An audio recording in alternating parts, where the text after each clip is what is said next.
Hi everyone. ജനുവരി തീരാറായിരിക്കുന്നു. നമുക്ക് June 10 കൂടി പരീക്ഷ ഉണ്ട് എന്നുള്ളൊരു അറിവുണ്ടല്ലേ. അപ്പോൾ ഇനിയുള്ള ദിവസങ്ങൾ എങ്ങനെ ഒരു ടൈം ടേബിൾ പ്രിപ്പയർ ചെയ്ത് പഠിക്കാം എന്നുള്ളതാണ് ഈ വീഡിയോയിലൂടെ പറയാൻ പോകുന്നത്. കൺസിസ്റ്റൻസി ആണ് നെറ്റ് പരീക്ഷയിലെ വിജയത്തിന് ഏറ്റവും ഇമ്പോർട്ടൻ്റ് ആയിട്ട് വേണ്ടതെന്ന് ഓർക്കുക. അതുപോലെ നമുക്ക് രണ്ടാമതായിട്ട് ഇനഫ് ടൈം പ്രിപ്പറേഷന് വേണ്ടിയിട്ട് മാറ്റി വെക്കേണ്ടതുണ്ട് എന്ന ഭാഗവും കൃത്യമായിട്ട് ഓർത്തിരിക്കുക. നമ്മൾ പ്രിപ്പറേഷന് വേണ്ടി സമയം മാറ്റി വെക്കാതെ ഒരു ടൈം ടേബിൾ സെറ്റ് ചെയ്യുകയോ പരീക്ഷയോട് അടുത്ത കുറച്ച് ദിവസങ്ങൾ പഠിക്കുകയോ ചെയ്താൽ ആ ടോപ്പ് 1% JRF അല്ലെങ്കിൽ ടോപ്പ് 6% നെറ്റിലേക്ക് എത്തുന്നതിന് പരിമിതി ഉണ്ടാവും. നമുക്കെല്ലാവർക്കും 24 hours ഉള്ള ഡേ ആണ് കിട്ടുന്നത്. അപ്പോൾ അതിലൊരു 10 മണിക്കൂർ നിങ്ങളുടെ ജോലിക്കോ അല്ലെങ്കിൽ ഹൗസ് ഹോൾഡ് ആയിട്ടുള്ള കാര്യങ്ങൾ ചെയ്യുന്നതിനോ ഒക്കെ മാറ്റി വെക്കുക എന്ന് കൂട്ടുക. അതിലും അധികം സമയം നിങ്ങൾ മാറ്റി വെക്കുന്ന ഒരാളാണെങ്കിൽ നിങ്ങളുടെ പഠനം കുറച്ചൊരു ടഫ് ആവാനാണ് സാധ്യത.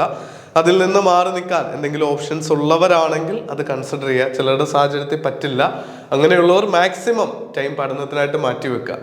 നിങ്ങൾക്കറിയാമല്ലോ, ഒരു യൂട്യൂബ് കണ്ടന്റ് ചെയ്യുന്ന നിലയിൽ നമുക്ക് പൊതുവായിട്ടുള്ളൊരു ഷെഡ്യൂൾ പറയാനേ ആവുള്ളൂ. ഓരോരുത്തർക്കായിട്ട് ഇൻഡിവിജ്വൽ ആയിട്ടുള്ള മാറ്റങ്ങൾ നിങ്ങളുടേതായിട്ടുള്ള ലോജിക്ക് അനുസരിച്ച് മാറ്റാൻ റിക്വസ്റ്റ് ചെയ്യുന്നു.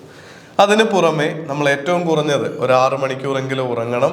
ഒരു 4 മണിക്കൂർ മറ്റ് പേഴ്സണലായിട്ടുള്ള കാര്യങ്ങൾക്കും മാറ്റി വെച്ച് കഴിഞ്ഞാൽ ഒരു ദിവസത്തിൽ 20 മണിക്കൂർ മാറ്റി വെച്ചാൽ പോലും ഏറ്റവും ഒടുവിലത്തെ ഒരു 4 hours എങ്കിലും നമുക്ക് ഡെയിലി പഠനത്തിനായിട്ട് മാറ്റി വെക്കാൻ പറ്റണം. ഏറ്റവും കുറഞ്ഞത് 4 മാസവും 5 ദിവസവും പഠിക്കാനായിട്ടെന്ന് കൂട്ടിയാൽ പോലും ഇനിയൊരു 125 days നമുക്ക് പഠനത്തിനായിട്ട് മാറ്റി വെക്കാനായിട്ടുണ്ട്. അങ്ങനെ നോക്കിക്കഴിഞ്ഞാൽ ഓവറോൾ നമുക്ക് പഠിക്കാൻ കിട്ടുന്നത് ഒരു 500 മണിക്കൂറാണ്.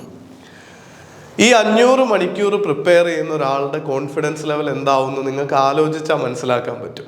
അതുപോലെ ഈ 500 hours ഒരു 10% സമയമെങ്കിലും, അതായത് 50 മണിക്കൂറെങ്കിലും ഏറ്റവും ഒടുവിലത്തെ ഒരു ഫൈനൽ റൗണ്ട് റിവിഷന് വേണ്ടിയിട്ട് മാറ്റിവെക്കാം.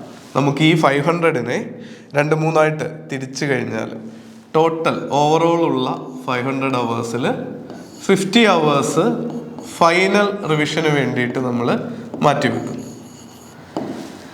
പേപ്പർ 1ഉം പേപ്പർ 2ഉം തമ്മിലുള്ള വെയിറ്റേജ് എപ്പോഴും 1:2 റേഷ്യോയിലായിരിക്കുന്നതാണ് ഐഡിയൽ സിനാരിയോ.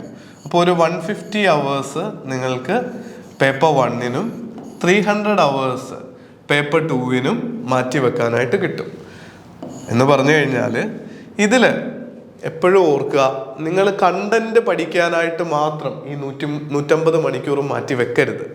നമ്മുടെ എക്സ്പീരിയൻസിൽ നിന്ന് 10,500 അടുത്താവുന്നു ടോട്ടൽ റിസൾട്ട്സ് കഴിഞ്ഞ 3-4 വർഷങ്ങളിലായിട്ടുള്ളത്. അപ്പോൾ ഈ പ്രീവിയസ് ഇയർ ക്വസ്റ്റ്യൻസ് നോക്കി അതിനെ ബേസ് ചെയ്ത് പഠനം അസസ് ചെയ്ത് ഇംപ്രവൈസ് ചെയ്യുന്നില്ലെങ്കിൽ JRFും നെറ്റും നിങ്ങൾക്കൊരു കീറാമുട്ടിയായിട്ട് അവശേഷിക്കും.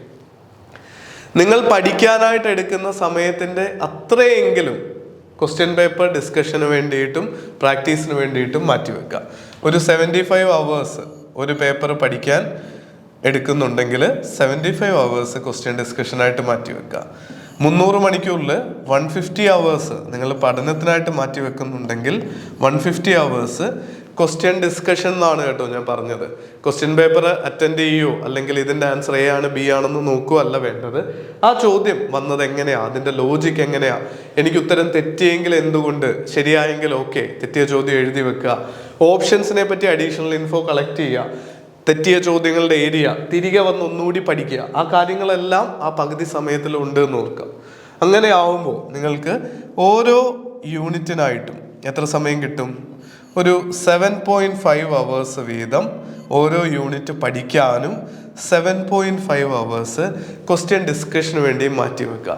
ഇപ്പോൾ കൂടി നമ്മുടെ ടീമിലെ ഒരാൾ ചോദിച്ചുള്ളൂ, സാർ നമ്മുടെ ക്ലാസ്സുകളുടെ മണിക്കൂറുകൾ എത്രയുണ്ടെന്ന് കുട്ടികൾ ചോദിക്കുന്നുണ്ടെന്ന്. നിങ്ങൾ ആലോചിച്ച് നോക്കിയേ, വളരെ പരിമിതമായിട്ടുള്ള സമയമാണ് നിങ്ങൾക്ക് പഠിക്കാനുള്ളത്. കാച്ചി കുറുക്കിയ കണ്ടന്റുകളാണോ നിങ്ങൾക്ക് അഡ്വാൻറ്റേജ്, അതോ മണിക്കൂറുകൾ കണക്കിന് ഈ കാണ്ടം കണക്കിന് നീളുന്നതെന്നൊക്കെ പറയുന്ന പോലെ വളരെ നീണ്ട ക്ലാസ്സുകളാണോ നിങ്ങൾക്ക് അഡ്വാൻറ്റേജ്?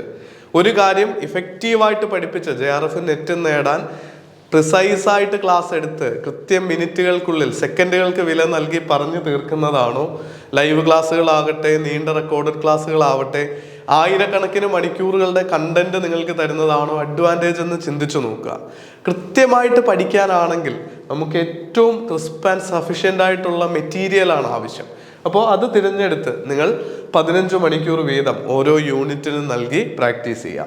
പേപ്പർ 1ൻ്റെ കേസിലാണെങ്കിൽ ഡേറ്റ ഇൻ്റർപ്രിട്ടേഷൻ, മാത്തമാറ്റിക്കൽ റീസണിങ്, അതുപോലെ തന്നെ റീഡിങ് കോംപ്രിഹെൻഷൻ. നമ്മുടെ ലൈവ് ക്ലാസ്സിലുള്ള കുട്ടികളോടാണെങ്കിലും എപ്പോഴും പറയുന്ന കാര്യമാണ്, ഡെയിലി ആൾട്ടർനേറ്റ് ഡേയ്സിലെങ്കിലും ഈ കാര്യങ്ങൾ പ്രാക്ടീസ് ചെയ്തുകൊണ്ടേയിരിക്കുക. ആ യൂണിറ്റുകളുടെ സമയം ഓരോ ദിവസവും അരമണിക്കൂറോ 15 മിനിറ്റോ വെച്ച് സ്പെൻഡ് ചെയ്താൽ മതി. ഒരുമിച്ച് പഠിക്കാനിരുന്ന ഒരിക്കലും തീരില്ല.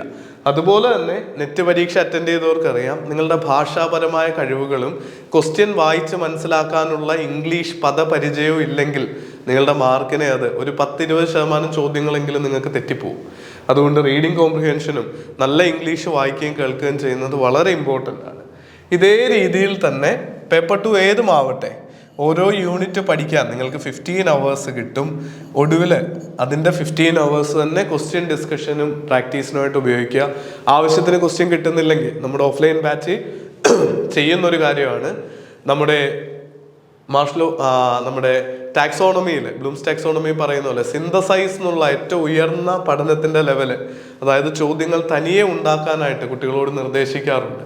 അതും വളരെ ഇഫക്റ്റീവാണെന്ന് കാണാറുണ്ട്. നെറ്റ് നിലവാരത്തിലുള്ള ചോദ്യങ്ങൾ നിങ്ങൾ ഉണ്ടാക്കുക.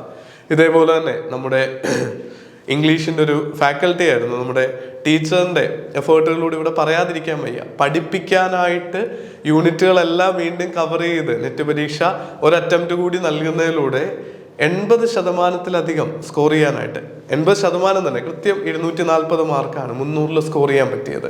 അപ്പോൾ നിങ്ങൾ പഠിക്കുമ്പോൾ പഠിപ്പിക്കാൻ ആവശ്യമായ ഡെപ്തിൽ പഠിക്കാൻ ശ്രമിക്കുക. ക്വസ്റ്റ്യൻസ് പ്രാക്ടീസ് ചെയ്യുമ്പോൾ നെറ്റ് നിലവാരമുള്ള 1-2 ചോദ്യങ്ങളെങ്കിലും നിങ്ങൾക്ക് ക്രിയേറ്റ് ചെയ്യാൻ പറ്റുന്നുണ്ടോ എന്ന് നോക്കുക. ഇതൊക്കെ പഠന വൈവിധ്യങ്ങൾ കൊണ്ടുവരികയും നിങ്ങൾക്ക് പഠനം കൂടുതൽ എൻജോയബിൾ ആക്കാനും പറ്റും. ഈ കാര്യങ്ങൾക്കൊക്കെ ഒരു സഹായം ആവശ്യമാണെങ്കിൽ iPlusന്റെ ടീം നിങ്ങളോടൊപ്പം ഉണ്ട്. ഇതാണ് നല്ലൊരു എഫിഷ്യൻ്റായിട്ട് പരീക്ഷയ്ക്കൊരു 5 months ബാക്കിൽ നിൽക്കുമ്പോൾ നിങ്ങൾക്ക് പറ്റുന്ന ഏറ്റവും നല്ലൊരു ഷെഡ്യൂൾ ഇതാണ്. അതുപോലെ പഠിക്കുന്ന കാര്യങ്ങളും ഷെഡ്യൂളും ഒക്കെ റെക്കോർഡ് ചെയ്ത് വെക്കുക.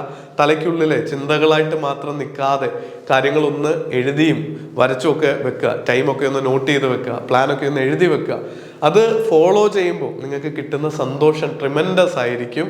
അപ്പോൾ അടുത്ത പരീക്ഷയുടെ ശേഷം നമ്മുടെ കമൻസ് ഒക്കെ നോക്കിക്കഴിഞ്ഞാൽ ഫ്രീ കണ്ടന്റ് ഉപയോഗിച്ച് തന്നെ പാസ്സായ 100 കണക്കിന് വിദ്യാർത്ഥികളെ കമൻറ്റ് ബോക്സിൽ നിങ്ങൾക്ക് കാണാം. ഇനി നമ്മുടെ അടുത്ത് പഠിച്ച റിസൾട്ട് സ്കോർ കാർഡൊക്കെ അയച്ചു തന്ന ആൾക്കാർ തന്നെ 250-ലധികം ആയി കഴിഞ്ഞു. അപ്പോൾ JRF അടക്കം 41 പേര് നമുക്ക് ഇതുവരെ അപ്ഡേറ്റുകളൊക്കെ തന്നു കഴിഞ്ഞു. അപ്പോൾ ഈ സക്സസ്ഫുൾ ആയിട്ടുള്ള ടീമിനോടൊപ്പം നിങ്ങളും പഠിക്കാൻ ആഗ്രഹിക്കുന്നെങ്കിൽ ഫ്രീ ആയിട്ട് ട്രയൽ ക്ലാസ്സുകൾ കണ്ട് നിങ്ങൾക്ക് എന്താണ് കിട്ടുന്നതെന്ന് അനുഭവിച്ചറിഞ്ഞ് ജോയിൻ ചെയ്യാനായിട്ട് സാധിക്കും. ഏറ്റവും അഫോർഡബിൾ ആയിട്ടുള്ള ഫീസിൽ. നമുക്ക് പുതിയൊരു വീഡിയോയിൽ വീണ്ടും കാണാം. Thank you.